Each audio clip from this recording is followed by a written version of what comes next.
Good morning po sa lahat ng mga kadete nationwide from Luzon, Visayas, and Mindanao, sa lahat po ng mga respectable deans, faculty and staff, mga professors, instructors, guest lecturers, pati na po yung mga registered criminologists, sa mga estudyante natin from first year up to fourth year, pati na po yung mga review lecturers po natin nationwide. Welcome and magandang umaga po sa inyo. Welcome po sa Bitcoin. Ang Bitcoin po isang platform po ito sa YouTube na nagbibigay po ng libre pero comprehensive at the same time aligned po sa latest table of specification ang lahat po ng mga discussions natin. I'd like to say thanks sa lahat po na nag-avail sa Bitcoin book. Ang Bitcoin book po natin is a compilation sa dalawang chapters po. Yung chapter 1 o yung book 1 natin is review materials, nakasynthesize na yan mga kadete ha. Align na din po yan sa latest table of specification. Yung chapter 2, yung book 2 po, consist of the previous criminologist licensure examination questions. So Q&A po yung chapter 2. Yung chapter 1 tsaka yung chapter 2 po, nakakompile na po yan sa iisang book. If you want to grab a copy, and I'd like to suggest po sa lahat ng mga estudyante natin, please grab a copy as early as now. Kasi po, importante, madugo po ang board examination natin. Kailanganin po yung advanced reading po natin, advanced study po. So, pag mag-avail po kayo, just do not be shy, do not hesitate. May pangalan po ako sa video description na ito. Bimboy Koino, you can search me in Facebook. Doon po kayo mag-message, okay? Huwag po kayo mag-inquire dito sa, dito sa video natin. Doon kayo mag-inquire mismo sa Facebook. Andyan po yung pangalan ko, mga kadete ha. This is a continuation po sa discussion natin about human behavior and victimology subject, okay? Now, without further ado mga kadete, pag-usapan natin ang pinakaunang topic under this episode, itong tinatawag nating psychosocial developmental theory by Erik Erikson. Now, dapat nating tandaan ha, na may dalawang key points ang theory na ito. Una po, ang individual human development undergoes different stages. Ang tanong, ilang stages ba ang human development according to Erik Erikson? Ang sagot, 8. 8 stages po yan from infancy to adulthood. Pag-usapan natin yan mamaya. Pangalawa, ang human development is influenced by social, biological, and psychological factors according to Erik Erikson. For short, para mas madaling intindihin po, ang psychosocial development theory describes how personality is developed at the same time how social skills are learned from infancy to adulthood. Yan po ang nature ng theory na ito. Now, pag-usapan natin, ilan ba yung stages? 8 ha, according to this theory. Una po, itong tinatawag nating infancy. Ano ba ang infancy na stage? Nagsimula po ito the moment the child is born up to 18 months. Approximately 18 months ha. Again, from the moment the child is born up to 18 months mga kadete. Now, sa stage po na ito, sabi ni Erikson, ang bata po is uncertain. Uncertain or doubtful siya. Doubtful siya sa kanyang environment. Ha? Bakit doubtful siya? Because ang bata will have to be dependent to the primary caregiver. Dependent siya sa ano? Dependent siya sa stability and consistency of care. Basically, ang 0 to 18 months, they cannot survive in their own. Diba? Tama po ba? They cannot survive in their own. Ang bata pa po, 0 to 18 months, they cannot survive in their own. That is why they have to be dependent in terms of stability and consistency of care. They have to be dependent from the caregiver. Ang tanong ngayon, sino ba yung primary caregiver?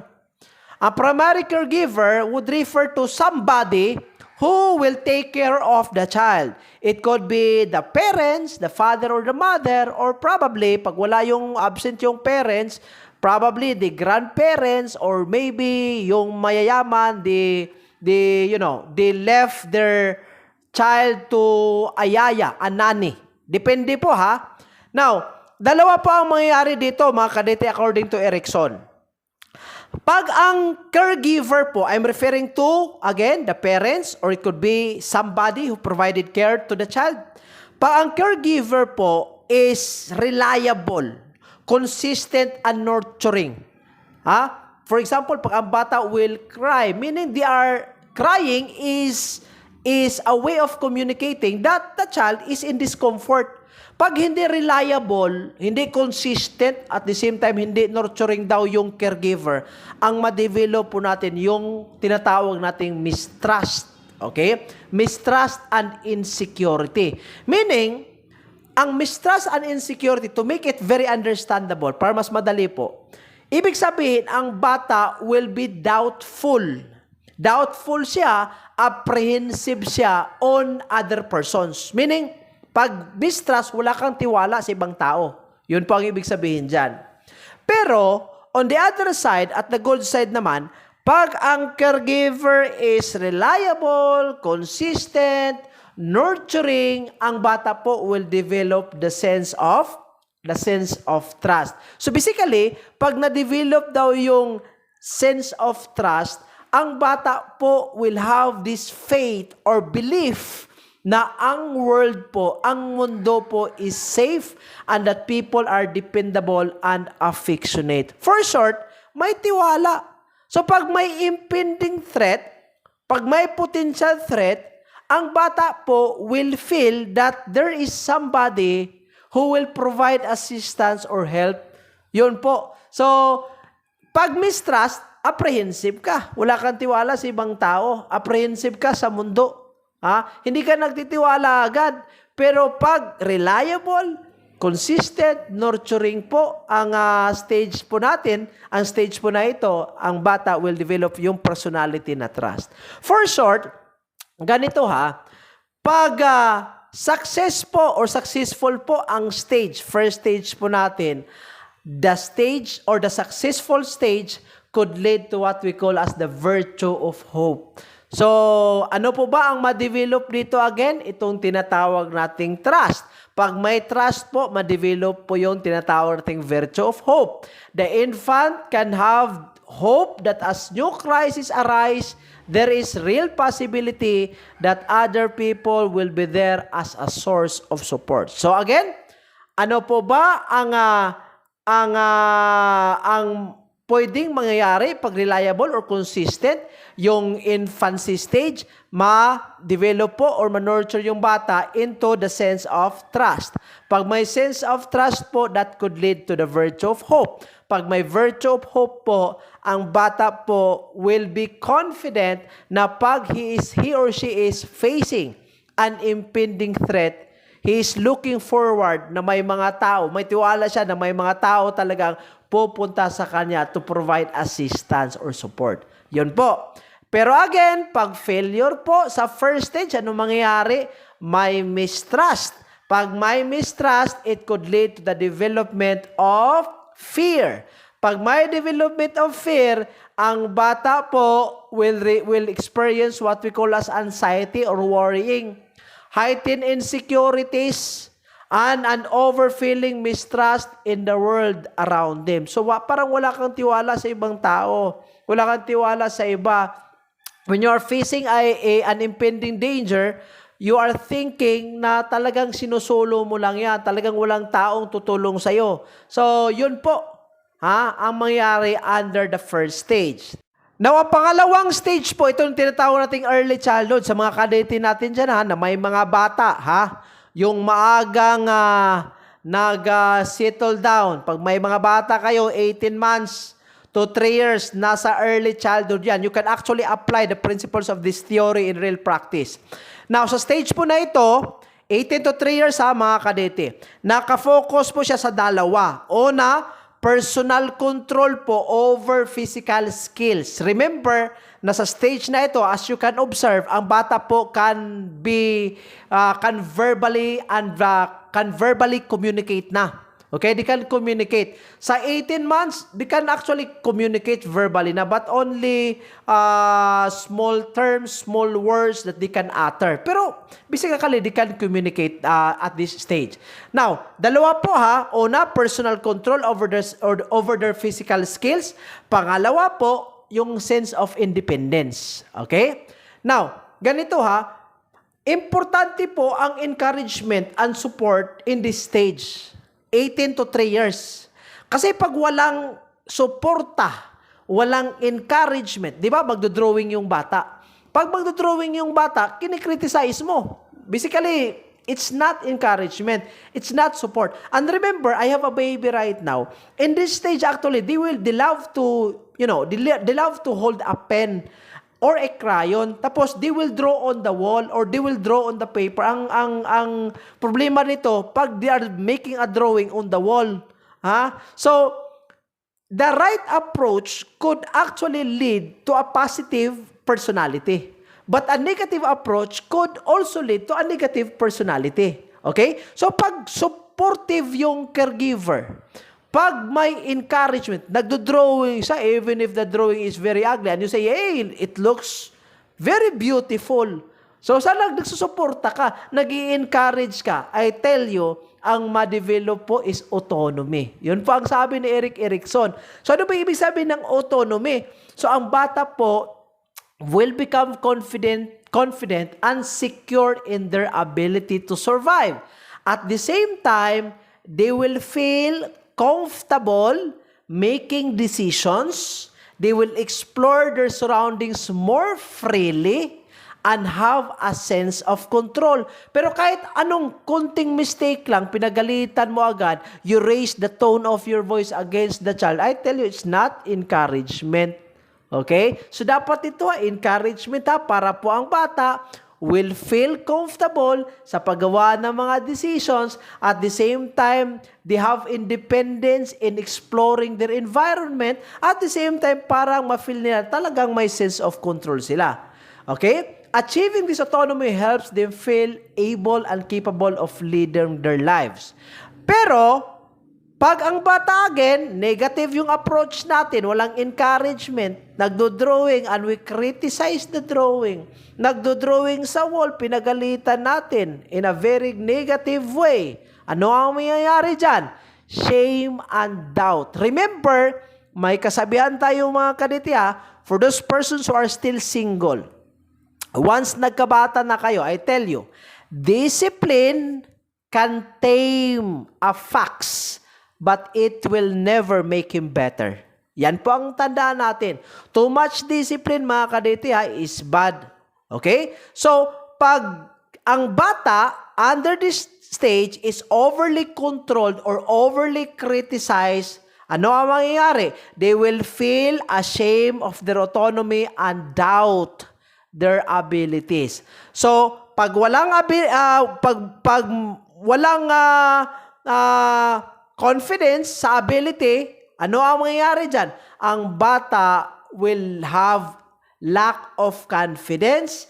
At the same time, they have fear on trying new things and a sense of inadequacy about their self-control abilities. So, yun po ang mangyayari dyan. So, sa mga single natin dyan, if you will marry pag nakabata po kayo, I tell you, this is the principles of psychosocial development theory is actually a guidelines para po sa mga gulang dyan, di ba? Actually, we can apply the principles in real life. So, yun po pag failure, ano ang mangyayari dyan? Shame and doubt. Walang confidence ang bata. Ayaw niyang mag-explore kasi apprehensive siya Pero pag may support and encouragement, ang bata will feel independent. He will feel comfortable in making decisions and so on and so forth. Okay? So, success in this stage will lead to the virtue of the will. Pag may autonomy, ano ang meron? Virtue of the will. So, pag may virtue of the will, ang sabi ko kanina, pag ang bata po, may encouragement and suporta coming from the caregiver, magkaroon po ng increased independence, magkaroon po ng confidence, at the same time, they will feel that they have control in their own abilities. Okay? Pero pag may failure, mga kadete, ano mangyari? Shame and doubt. Pag may shame and doubt, then the child will feel inadequate in their ability to survive. So, magiging dependent sila sa ibang tao, walang self-esteem, walang trust sa sarili.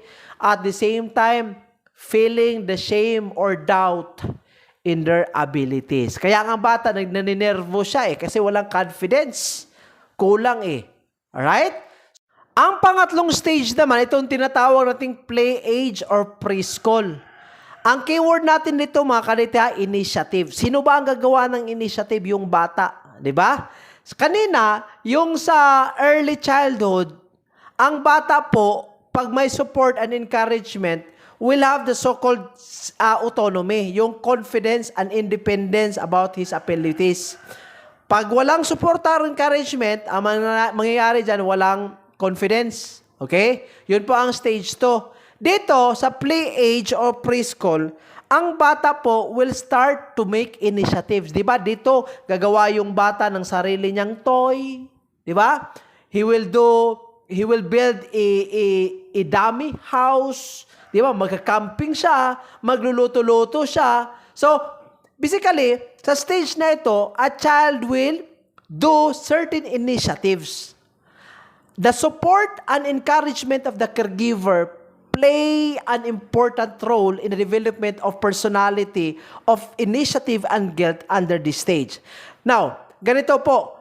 Pag ang bata po, kasi po sa stage na ito, ang bata will assert themselves more frequently through directing play and other social interaction. Magluluto-luto sila, magbaybahayan sila, kahit ano dyan. Pag walang encouragement and support on the part of the caregiver, then, ang bata po will develop what we call as guilt. Okay? Guilt po. Ano ba itong guilt?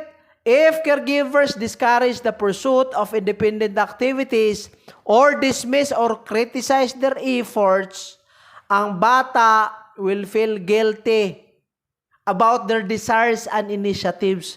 Di ba magluluto yung bata or magdodrawing siya? Di ba? Or nagpipainting yung bata, yun yung initiative niya. Pero, you criticize him a lot, you discourage him of doing so. So, ano ang mangyayari dyan? Ang bata will feel guilty about his or her desires or initiatives. At the same time, ang bata po will have the feeling of self-doubt, guilt, at the same time, lack of initiative. Ayaw na niya kasi po, pag mag-initiate siya, criticism will always follow or dinidiscourage siya. So basically, ayaw nang mag-initiate yung bata. Yun po. Pero pag may encouragement and support, di ba, ang bata po, on the other hand, can develop the skills of planning activities, accomplish tasks at the same time, face challenges. So, dito po, pag may suporta and encouragement, ang bata po will also be inspired to take initiatives. Okay? To take initiatives and assert control over their environment. So, they can begin to think for themselves, they can formulate plans for themselves, they can execute them, which helps foster a sense of purpose. Okay? Yun po. Now, so, dito success under this stage and failure under this stage, children can begin to plan activities, they can make up games, they can initiate activities with others. So, ang success po dito could lead the virtue of what we call as purpose. Pero, pag wala talaga, pag ang suporta wala, encouragement wala, nag-initiate yung bata, nagdo-drawing siya, nagbe-painting siya, nagbahay-bahayan siya, nagluluto siya. Pero criticism follows, discouragement follows, ano ang mangyayari? Ang bata will develop the sense of guilt. So, ang bata po will not be confident of his abilities and he will not take initiative anymore, knowing na pag nag-take siya ng initiative, he will be criticized or discouraged. Okay? Yon po ang stage 3. Ang stage 4 naman, itong tinatawag nating school age. Kanina yung stage 3, preschool pa yon. Before school, ito, school age na. Dito mangyayari ang tinatawag nating industry at saka yung inferiority. Now, sa school age, grade 1 papuntang grade 6 or kahit early high school, ang bata po will compare themselves with other people, with other children also, with their peers, to gauge their abilities and worth. So, kinukumpara yung sarili nila to find out kung talagang sino ang magaling. Yun po. Kaya naghahambugan yan yung mga bata. Okay? Now, pag ang mga bata are encouraged by parents and teachers to develop their skills. O ano mangyayari? They will develop the so-called sense of industry. O, sense of industry is a feeling of competence, unbelief in their skills. So they start learning to work and cooperate with others and begin to understand that they can use their skills to complete tasks. This leads to a sense of confidence in their ability to achieve their goals. Pero pag walang encouragement, ang bata will feel inferior. Okay? Pag negative feedback in the school age, or they are not allowed to demonstrate their skills, so they will feel inferior. They may start to feel that they aren't as good as their peers. So remember sa stage 4 po, ito po ang stage na bata will compare themselves with the other children also. In order to gauge their abilities and worth. So pag wala tayong pag sumayaw yung bata, we criticize the child that his way of dancing is ungraceful, then basically the child will feel inferior. At the same time, pag negative feedback lagi yung binibigay natin sa bata, ang bata po will have no confidence and they will feel na they are not that good. Okay? So success and failure in this stage, success leads to the virtue of competence, while failure results in feelings of inferiority. Ang sunod na stage, itong tinatawag nating adolescence. Nagsimula po ito magsimula from 12, puberty po yan age of puberty. 12 years old, papunta ang age of adulthood, yung 18. Now, importante dito na may encouragement in terms of the exploration of the adolescence. Okay? Kasi po, dito sa stage na ito, ang adolescent po will search for a sense of self and personal identity. For short, ano ba talaga ang gusto niya? Does the child wanted to become an artist? Gusto niya bang maging police? Gusto niya bang maging singer? O gusto niya bang maging dancer? Depende po kung ano talaga ang gusto ng bata. So pag may encouragement, suporta during the exploration. Okay? Pag may suporta during the exploration, then basically, ang bata po will develop what we call as identity. Magkaroon siya ng identity sa society. And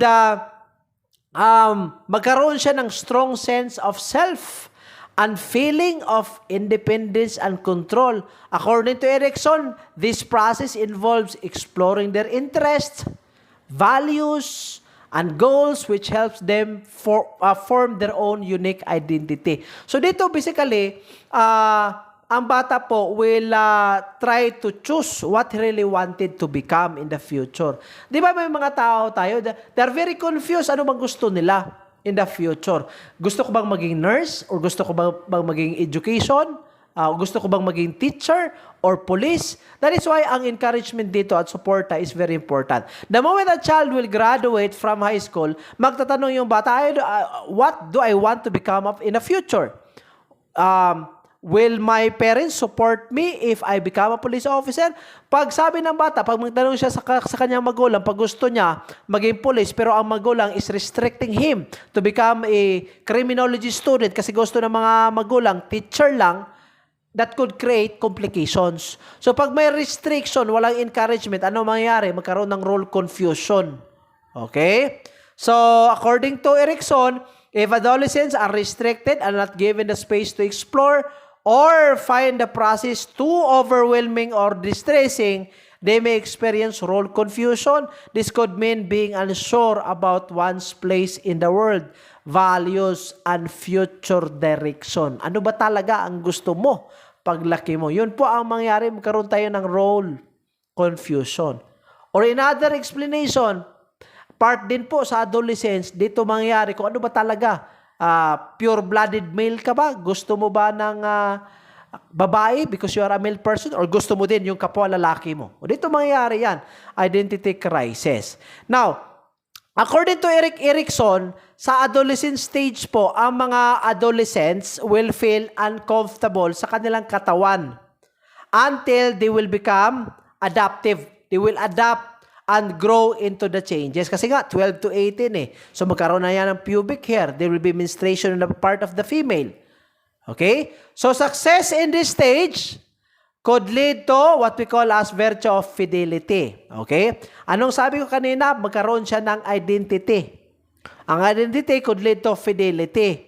So, ang fidelity po will involve being able to commit oneself to others on the basis of accepting others even when there may be ideological differences. For short, dito po magiging open-minded ang isang tao that he will be able to accept differences or uniqueness from one person to the other. Kahit iba-iba yung ideolohiya, he will be able to accept it. Okay? Pero pag may failure on the other hand, to establish sense of identity, magkaroon tayo ng tinatawag nating role confusion. So, hindi sigurado kung ano po ba talaga ang gusto niya pag siya ay mag-graduate na. Hindi niya alam kung ano ba talaga ang gusto niya in the future. So, yun po. So, magkaroon tayo ng role confusion. So, ang support and encouragement is very important in this stage. Yung panganim na stage, mga kadete, after adolescence, itong young or early adulthood. Now, take note, sa stage po na ito, dito na po mangyayari yung settling down. Di ba? Magpakasal na. Right? 18 to 40 years old. Dito po mangyayari ang kasalan. Or dito po, magnonobyo for those persons who does not want to marry at a young age, magnonobyo yan, magnonobya yan. Okay, magjujowa. Now, ang sabi ni Erickson, ang stage po na ito, it's about relational factor. Okay?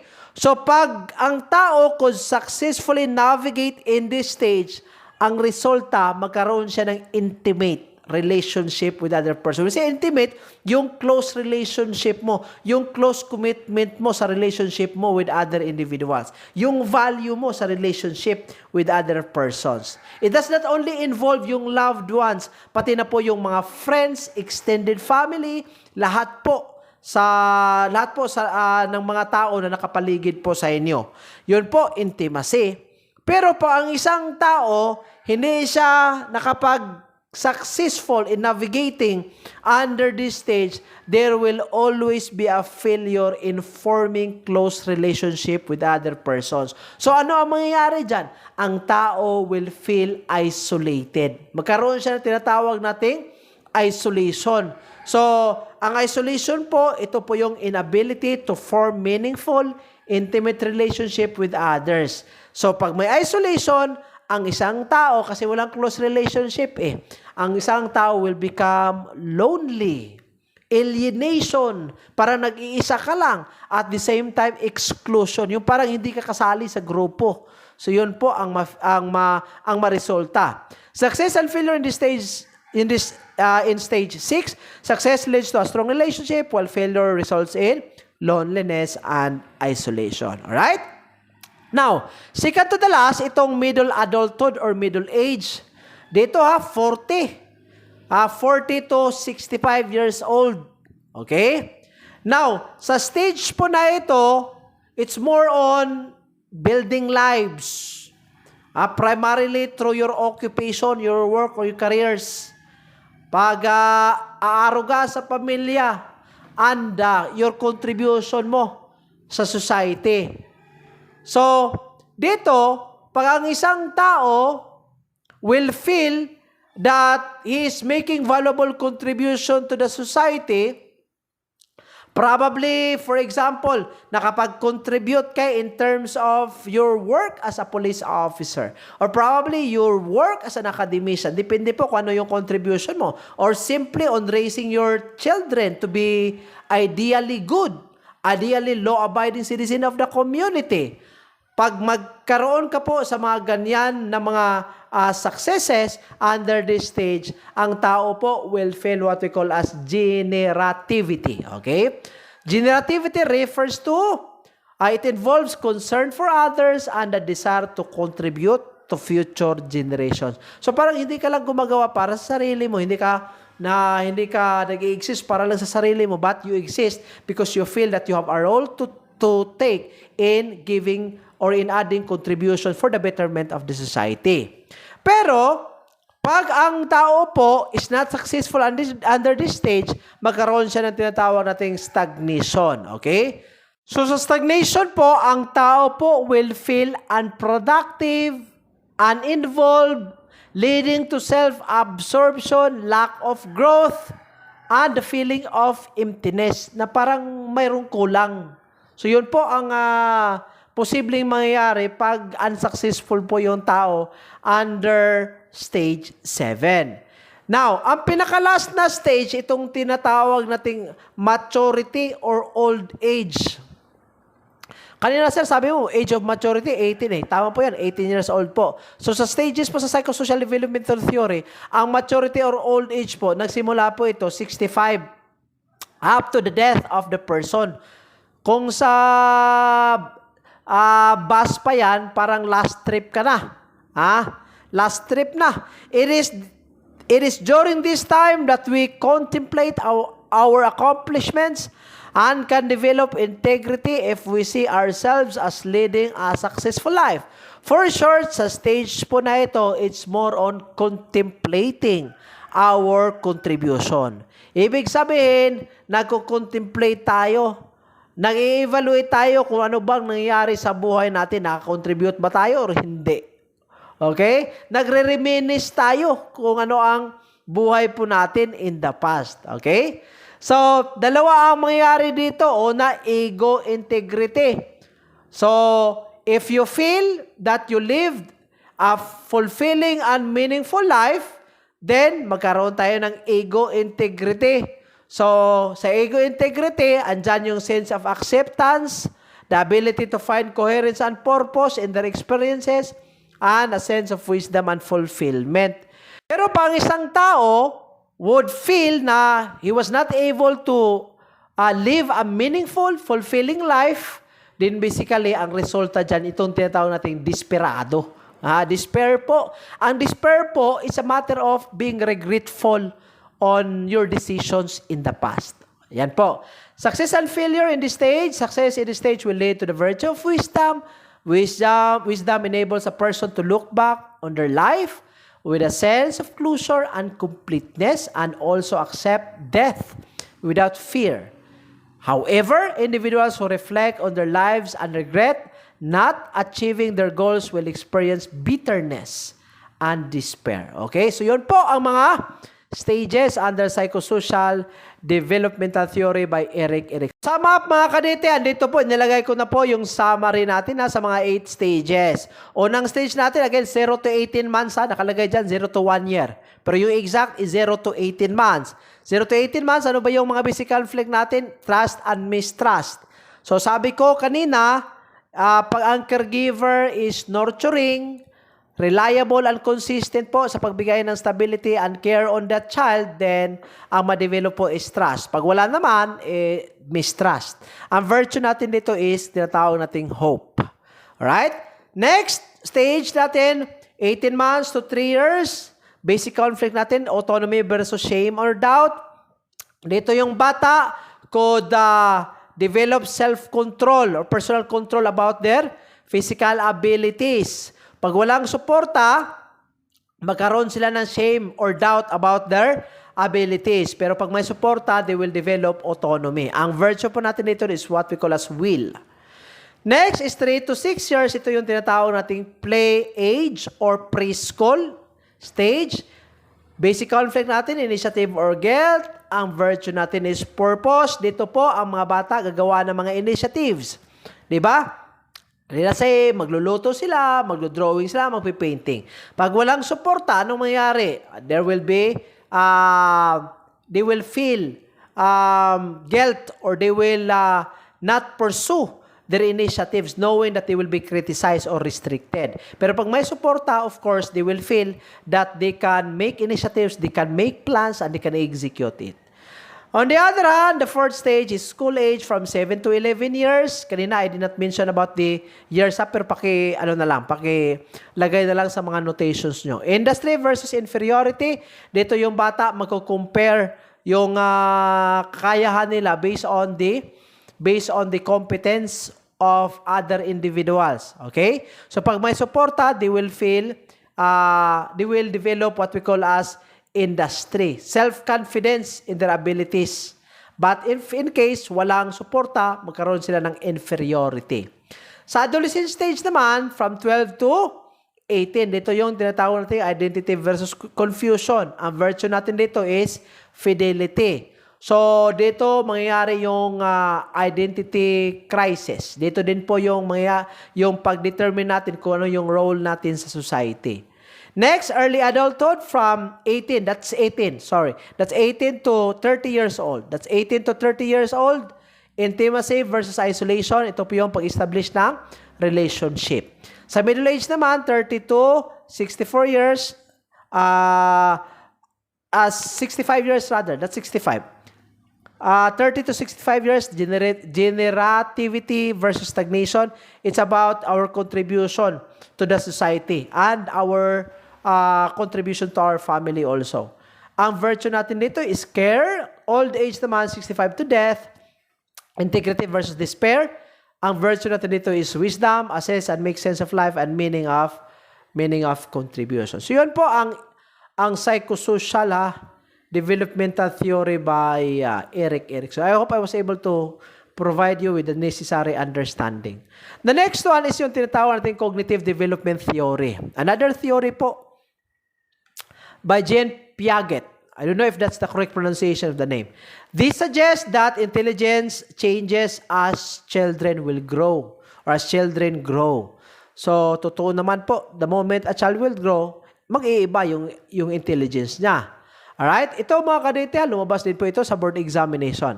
Now, sa psychosocial developmental theory, may mga stages tayo, 8. Dito, sa cognitive development, ibig sabihin ng cognitive yung intelligence natin may 4 lang po tayo ng mga stages. Okay? Una, yung tinatawag nating sensory motor. Okay? Sensory motor, pangalawa is pre-operational, pangatlo, concrete operational, ang pang-last is yung tinatawag nating formal operational. Okay? Now, dito, sa sensory motor, nagsisimula po ito from birth up to 2 years old. Okay? Birth to 2 years old. So, dito po, ang mga bata is more on object permanence. Okay? They will learn about object permanence. Ano bang ibig sabihin ng object permanence? It's more on understanding na ang mga tao or ang mga objects exist even when they are out of view. For short, dito po, mangyayari na ang bata po will know na kahit hindi niya nakita yung electric fan, alam niya that electric fan exists. Okay? Even if he or she was not able to see personally a TV, he knows na television exists. Kahit wala yung magulang niya, alam niya na mayroon siyang magulang. That's what we mean by object permanence. Okay? The first stage is defined as the period when infants think by means of their senses and motor actions. Alright? From the word sensory motor. Sense. Number 2, pre-operational. Sa pre-operational stage naman, it's about symbolic thought. Okay? So, una, sensory motor, object permanence. Dito sa pre-operational, itong tinatawag nating symbolic thought. Bakit symbolic thought? Kasi po, dito po magsimula, ang bata po, 2 to 7 ang bata po will develop or will form concrete to abstract thinking. Okay? So, dito, bakit abstract? Kasi po, dito yung nag-i-imagine yung bata about friends, imaginary friends. Okay? Imaginary friends. Children use their new ability to represent objects in a wide variety of activities, but they do not yet do it in ways that are organized or fully logical. So, for short, it's more on symbolic thought. Alright? Example of this one is forming imaginary friends. Okay? So, may ability na sila dito to represent objects in different activities pero but not in logical or organized manner. Ang number 3 is concrete operational. Kung symbolic thought yung pangalawa, yung una is object permanence, dito talagang logical na. Diba? Logical thought na ang concentration under concrete operational. 7 to 11 years old. So, ang mga bata will solidify their abstract thinking and begin to understand cause and effect and logical implications of actions. So dito, ibig sabihin ng cause and effect, alam nila that the moment they will touch a burning flame, they know that the effect thereof would be burn on their skin. So may mga ganyan. Alam na po nila yung cause and effect. And they can logically think about what will happen if they will do this. So yun po. Pero sa pre-operational, hindi pa. They do it, but they do not know basically what would happen in the future. Dito, they could logically think about the effect of certain actions. Okay? As children continue into elementary school, they become able to represent ideas and events more flexibly and logically. Okay? Number 4, yung pinakalas, itong formal operational. Starting from adolescence to adulthood, humans plan for the future, think hypothetically, and assume adult responsibilities. Alright? Sa number 4 po, andyan po yung tinatawag nating scientific reasoning. Okay? To summarize mga kadete, ito yung stages natin: sensory motor, pre-operational, concrete operational, and formal operational. Yung goal po, under the first stage, 0 to 24 months, object permanence, yung po sabi ko kanina, 2 to 7 years old. Yung 2 to 7 is symbolic thought. Concrete operational, 7 to 11, logical thought. Yung formal operational, ito yung tinatawag nating scientific reasoning. Adolescence to adulthood. Alright? Another theory mga kadete, under po sa table of specification, itong tinatawag nating theory of behaviorism by Skinner. Tandaan natin dito, ang theory po na behaviorism, it's more on controlling environmental changes. How these environmental changes could affect behavior. Ibig sabihin, kinokontrol, manipulate yung environment mo para you can produce a particular behavior. So it's more on manipulating the environment. One way of manipulation is yung pagbigay ng rewards or pagbigay ng punishment. Okay? So, pag ang tao binigyan ng punishment, binigyan siya ng reward, of course, the behavior will be modified. Di ba? Pag ang isang tao magtanong sa inyo, how does my cooking taste? Sabihin mo, it tastes very delicious, but in reality, it does not taste good. The person will keep on cooking because appreciation, recognition could reinforce a particular behavior.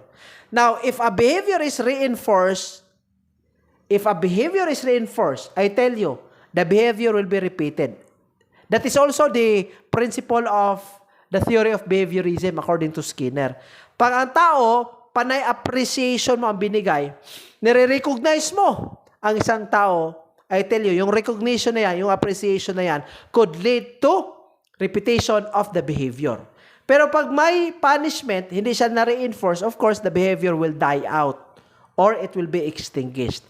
Ang reinforcement po, ay dalawa po yan. Positive or negative reinforcement. But before that, tingnan muna natin yung definition ng operant conditioning. Ang operant conditioning, tinatawag din po yung instrumental conditioning or Skinnerian conditioning. So, it's a matter of utilization of reward and punishment to modify behavior. Sabi ko kanina, yung behaviorism theory, it's more on environmental manipulation. Okay? Changing the environment in order to affect behavior. So, punishment, reward, which are considered to be operant conditioning rather, can be a form of, can be a technique, can be a strategy to influence behavior. So again, may dalawa tayong reinforcements. Una, positive. Pangalawa, negative reinforcement. Sa positive reinforcement, may positive experience. Okay? May positive experience. And that positive experience could lead to the repetition of the behavior in that experience because of a positive reinforcement. For short, dito po nangyayari yung binibigyan mo ng reward, binibigyan mo ng appreciation, you recognize the effort. For example, kahit hindi maganda yung drawing, pero binigyan mo ng recognition, ina-appreciate mo, of course, ang bata will repeat the behavior. He will keep on drawing because he's thinking that the drawing is good. But in reality, it's bad. Di ba? Pag sinabihan mo yung isang tao, nako, napakaganda mo in your new t-shirt, he will keep on wearing the t-shirt over and over again. Kasi po, he's thinking that the t-shirt looks good on him, but in reality, it's not. So appreciation could actually alter. Yun ang sabi ng behaviorism. Environmental changes could affect the behavior. Pangalawa, itong negative reinforcement. Sa negative reinforcement, ganito kaditi ha, may negative experience ka. For short, binubuli ka. Example ha, binubuli ka. Sinabihan ka ngayon na, oy, bakla ka kasi hindi ka iinom. Diba? Sa Negros kasi, may may labeling kami dito, na kapag ang isang tao ay hindi iinom, especially in high school, pag hindi ka iinom, bakla ka daw. I don't know if that's correct or not. Pero sa akin po, hindi po ako umiinom. But hindi naman po ako gay. I'm not a member of LGBTQ. So po, it's just a what do we call this? It's just a stupid assumption in high school, way back in high school, na pag hindi ka iinom, you are not a pure-blooded male. Yun po ang the most evil assumption nung araw. So, ang bata, in order to avoid getting such label, iinom na lang po siya. So, iinom na lang siya.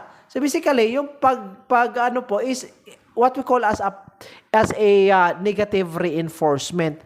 Uminom siya. Pag inom niya, nawala hindi na siya binubuli. So, he is accepted in the society. It's basically what we call as negative reinforcement. Another example, if you will not complete your homework, yun nakalagay dyan, pag hindi mo makompleto yung homework mo, then the teacher will give you 5 pounds as a sort of punishment.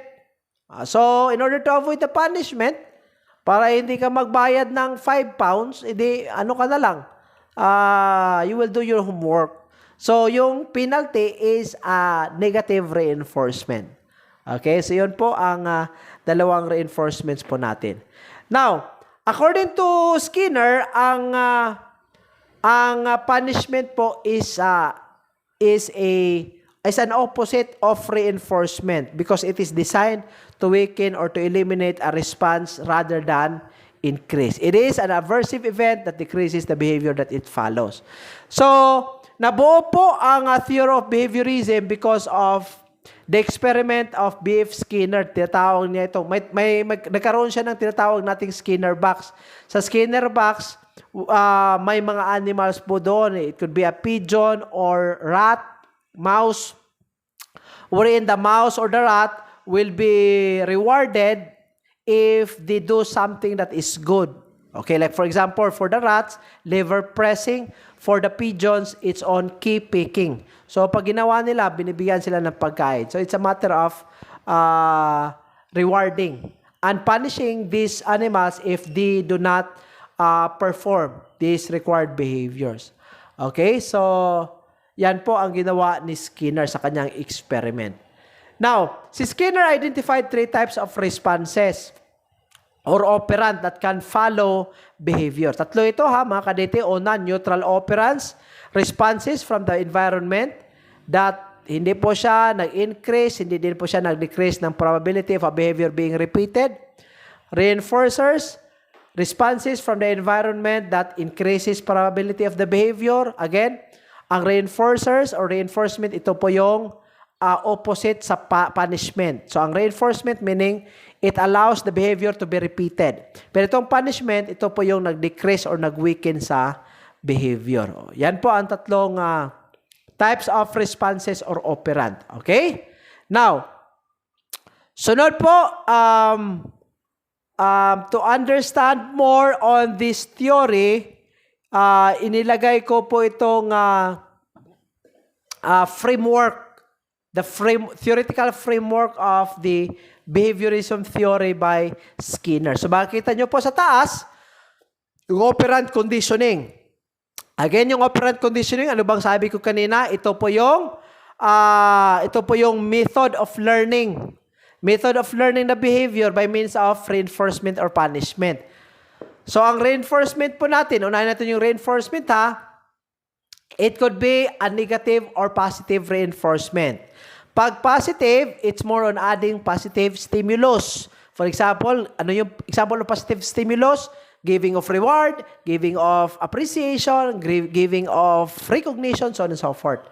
While negative on the other hand is escape or active avoidance. In escape, removing negative stimulus, or active avoidance, preventing negative stimulus. Ay, yung example ko kanina po sa negative reinforcement, yung for example, pag hindi ka magbayad, pag hindi ka gagawa ng homework mo, automatic, you will pay 5 pounds. Or, pag hindi ka iinom, you will be bullied. You will be called as as a gay. Yun po ang example ko kanina. So, para mas maintindihan, i-limit na lang po natin sa positive and negative reinforcement ha. Sa punishment naman, may tinatawag tayong positive punishment. Yung positive punishment, adding negative stimulus. Ano ba yung example ng positive punishment? For example, na-late yung isang kadete. Binigyan mo ng punishment na 50 push-ups. So, the next time around, he will not be late because he is avoiding the punishment. Tawag po natin positive po, punishment. Sa negative punishment naman, yung binigyan mo ng demerits or for example, you fail him inside the class. That's negative punishment. Okay? Alright? Now, social learning theory, mga kadete, I already mentioned this one. Doon po sa theories of crime causation. But I'd like to repeat this. This theory is formulated by Albert Bandura. Okay? Sabi niya po, social learning, ang learning po ng behavior occurs through observation, imitation, and modeling.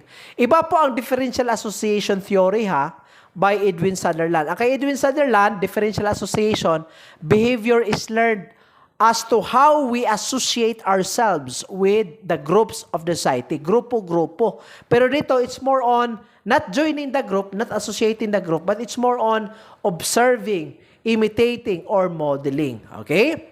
There are 3 basic models of observational learning according to Bandura.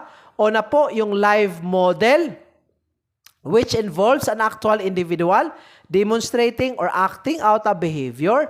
Or number 2, ito yung symbolic model, yung mga fictional, hindi totoo na mga characters, displaying behaviors in books, films, television programs, or online media. For example, Avengers, ginagaya-gaya mo, symbolic model po yan. Number 3 on the other hand is verbal instructional model, which involves descriptions and explanations of behavior. For example, nakikita mo sa libro about honesty, ina-adapt mo sa totoong buhay. That's verbal instruction model. Okay? Now, steps involved in the observational learning and modeling process. Magkaroon tayo dapat ng attention. Okay? Because in order for a person to learn, dapat attention is needed. Pag nadidistract yung attention ng isang tao, edi walang learning. Okay? Pangalawa, aside from attention, dapat nagkaroon siya ng retention. Ano ibig sabihin ng retention? Yung pag-store ng information sa isip ng isang tao. Pangatlo, reproduction. So, once you have paid attention to the model and retain the information, it is time to actually perform the behavior you observe. Number 4, motivation.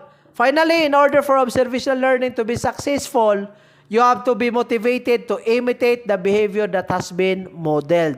So, dito po, reinforcement and punishment play an important role in motivation. Yan po ang 4 na steps in the observational learning and modeling process according to Albert Bandura. Okay? Ito po, I did not mention this one in theories of crime causation. Adindom na din po pang additional knowledge po in preparation sa board examination. In addition po sa mga theories that I mentioned a while ago, another theory reflected in the TOS, itong tinatawag natin cognitive behavioral theory. From the word cognitive, ano ba yan? Ito po yung utak ng tao, intelligence niya, yung mind niya. Okay? So, behavior on the other hand would refer to how a person behaves. So, cognitive behavioral is more on the link between the emotions, the thoughts of a person, behavior, and body sensations of an individual. So may kasabihan nga tayo eh. Your thoughts will determine your words. Your words will determine your actions. Your actions will determine your destiny. For short, may link yan. Kung ano yung iniisip mo, yan po ang laman kung ano ang sasabihin mo. Kung ano ang sasabihin mo, yan po ang i-behave mo. Yan po ang maging actions mo. Right? For short, our mind, our body, our behavior, our emotions are interlinked with each other. On the other hand, sa mga tao na may mga problematic behaviors, pwede po magkaroon ng tinatawag natin cognitive behavior therapy. Ha? Yung mga incorrigibles, mga bululyagon in the society, pwede po magkaroon tayo ng cognitive behavior therapy. So, it's a therapy, it's a treatment po sa mga tao na may problematic behaviors po or problematic thinking styles which will help them feel better. Okay?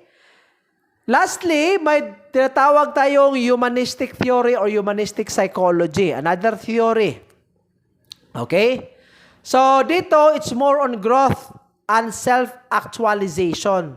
Ano ba yung self-actualization? This is mentioned in the hierarchy of needs in Abraham Maslow's theory, right? Hierarchy of needs.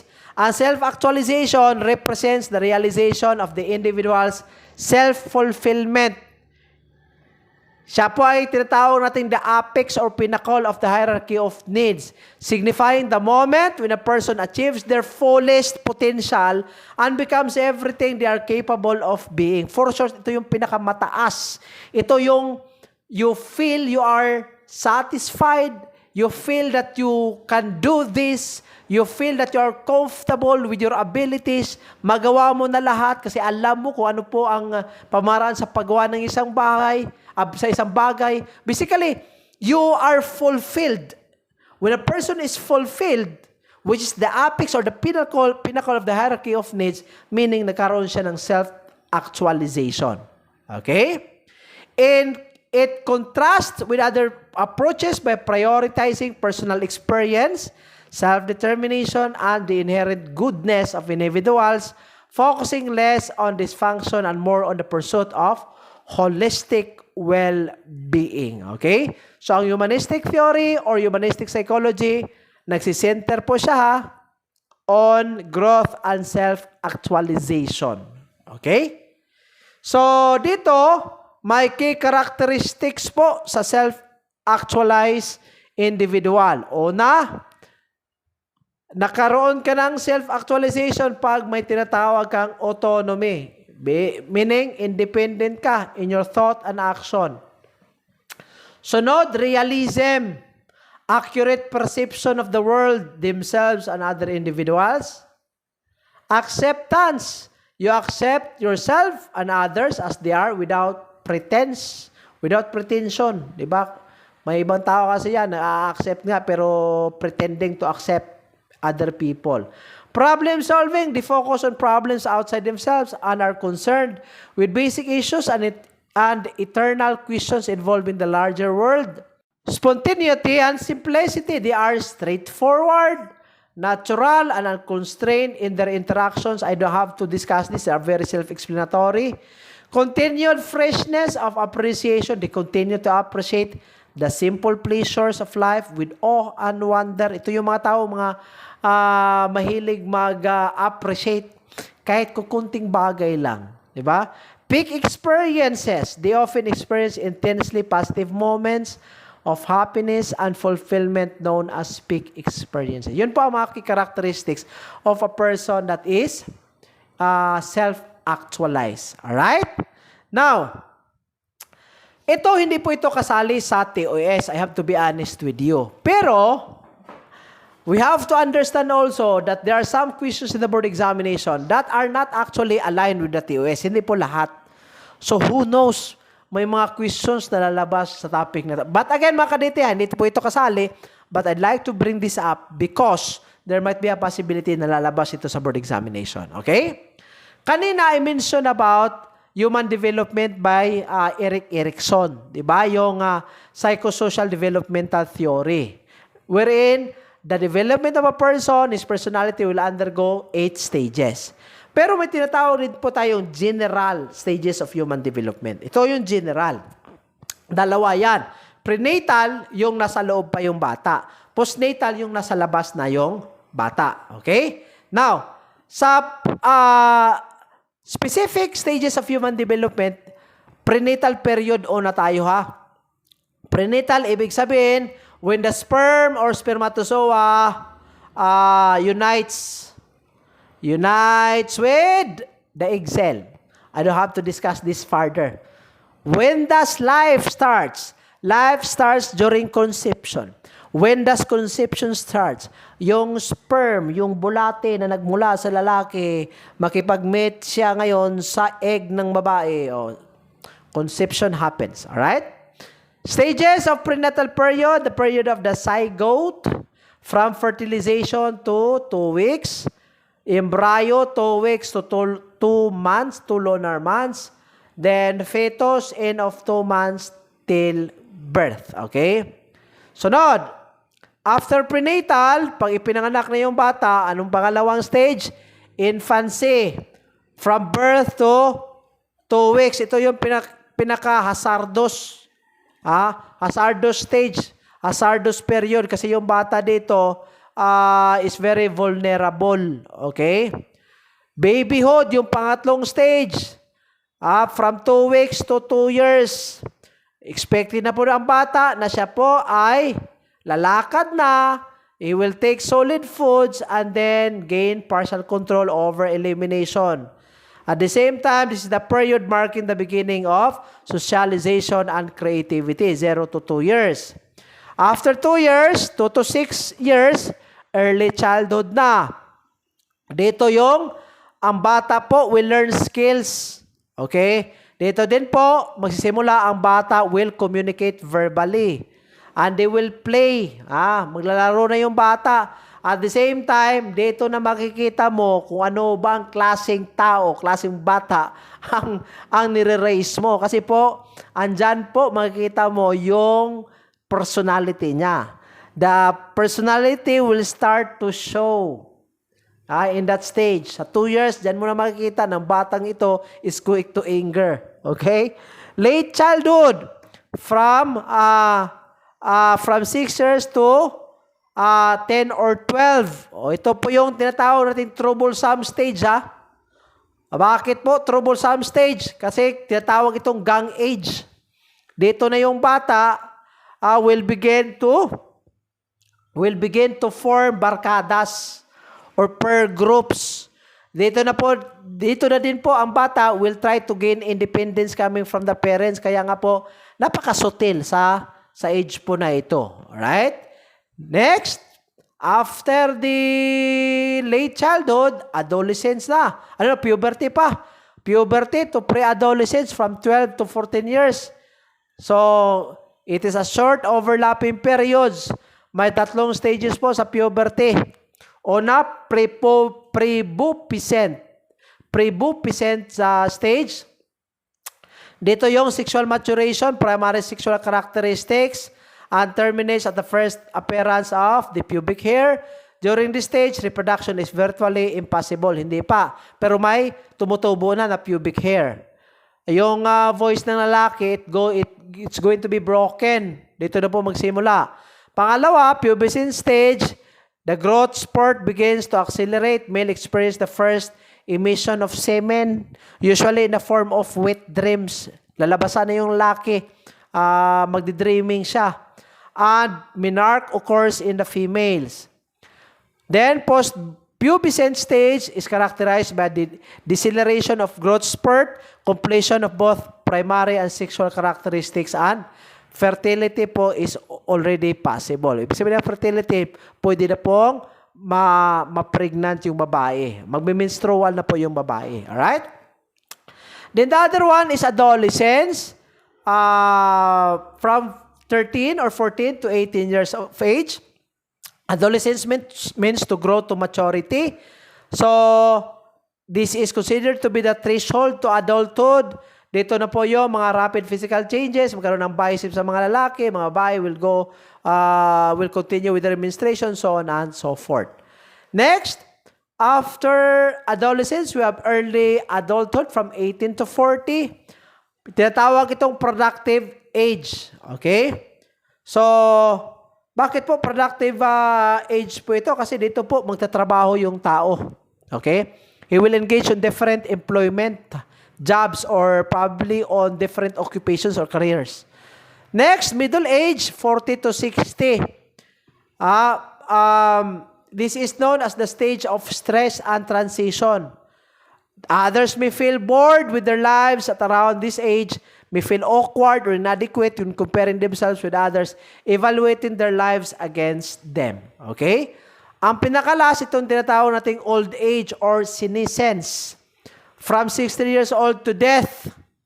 So dito na po, magsisimula yung declining of the physical factor of the person. So, usually po, magsi-stereotyping na po ang mga tao with you if you are in this stage. Kasi po, pag old ka, you will be considered as vulnerable or weak. Okay? So, people in this stage may feel that they are part of the minority. Alright? So, yun po ang mga general stages mga kadete. Okay?